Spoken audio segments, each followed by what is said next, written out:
So, I was looking at the team, and yeah, we had a little ups and downs. A few losses, but we went back and we had some strong showings now, despite the Creighton loss.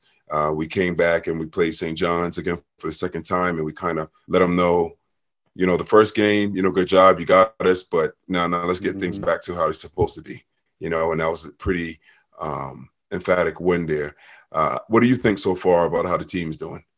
I think I tell people this every day, every time somebody texts me, I'm like, this team is really good. They're really talented.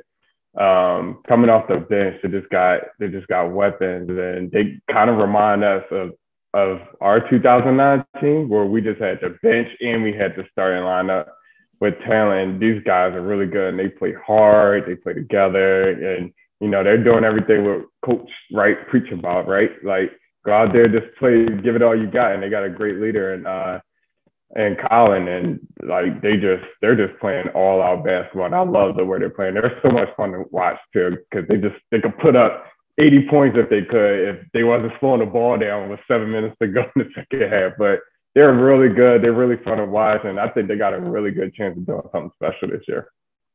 I think that's something special that you said and unique. Not every team has talent from top to bottom, and meaning the starters and with firepower and talent coming off the bench. And I think people got used to Villanova teams having these great studs, 2, 3 pros, like knockdown pros. And you say, oh man, yeah, this team has 2, 3 pros right now. The difference is, it kind of reminded me when we used to play against West Virginia when Coach Mainline was there, and they had Kevin Pittsnagel. They had Pittsnagel. They had another player called Herbert. They had Beeline. Son was there. Gainsey was there. And I remember what made that team tough was I couldn't help that much defensively because Pittsnagel would drag me into three-point line. Well, I couldn't just focus. We couldn't just focus on Pittsnagel because they had 3 other guys that can drive, shoot it. And I think this team is that, but better, because we have 8, 9 deep that can put the ball in a basket. And I think what that does, that exploits another team's defensive walls, or overall just gives some type of exploitation that plays in our favor. And I agree with that. I actually remember that game because that was the first game where I played over like 15, 18 minutes. I was like, whoa, why I'm playing so much? And I remember because everyone could shoot on that team. It was crazy. Like, I was guarding like every person every time I came in. I was like, I remember just going back to the dorm and I just passed out because I was that exhausted. That team was really good. And this team does that, but I think even better because no matter who touched the ball, like you said, they can score, man. And it's just, every time I see a shot go, I'm like, oh, that's good. Like, it's unreal. And they're gonna go a long way if they keep shooting the way they are. And that's why I see it. I think the good thing is when you're in the tournament, usually you don't depend on your shooting. You depend on grinding it out, and you can depend on your defensive effort. And what we're starting to see their defense evolve right before our eyes. And it's happening gradually where I think a lot of people are missing it. We're starting to get better and better, or I should say, players are starting to figure out what to do defensively for each other to get a stop. So talk a little bit more about the similarities in that 09 run that you guys had. I think what made us so good that me, Dwayne, Dante, and even Reggie, all 4 of us could just rotate and guard somebody. And then when Antonio Pena came in, he was able to do the same thing. Like, we were all able, like, just to guard either a guard or a center.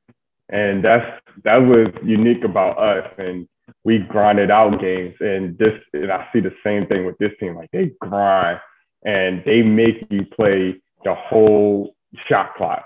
And once you miss, that's it. I barely see other team grab an offensive rebound, but I see our guys still going in for rebounds and still getting it. And that's I just see the same thing that we used to do, and they're playing even on a higher level than we did. Man, we have Butler coming up.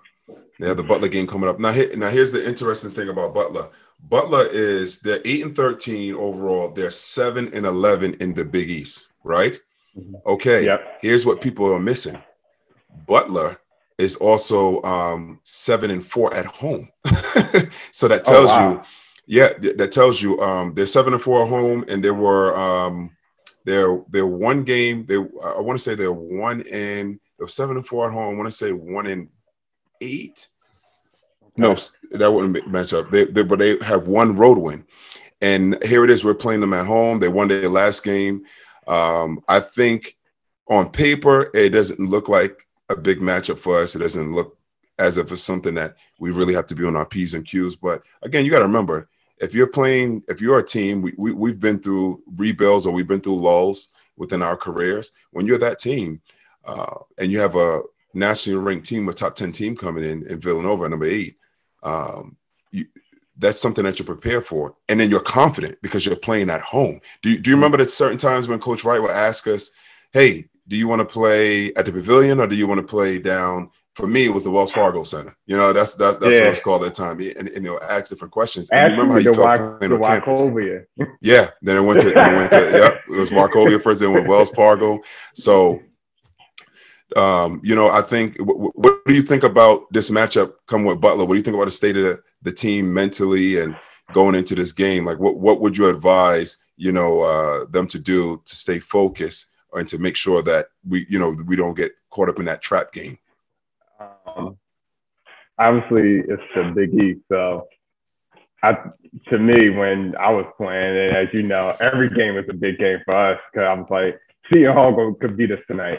That could happen. St. John's could beat us tonight. Like, there were teams, DePaul could beat us. Right. Like, we've been beat by DePaul before. Like, that happens once you relax. And I don't see no relaxation with this team. It's always grinding out,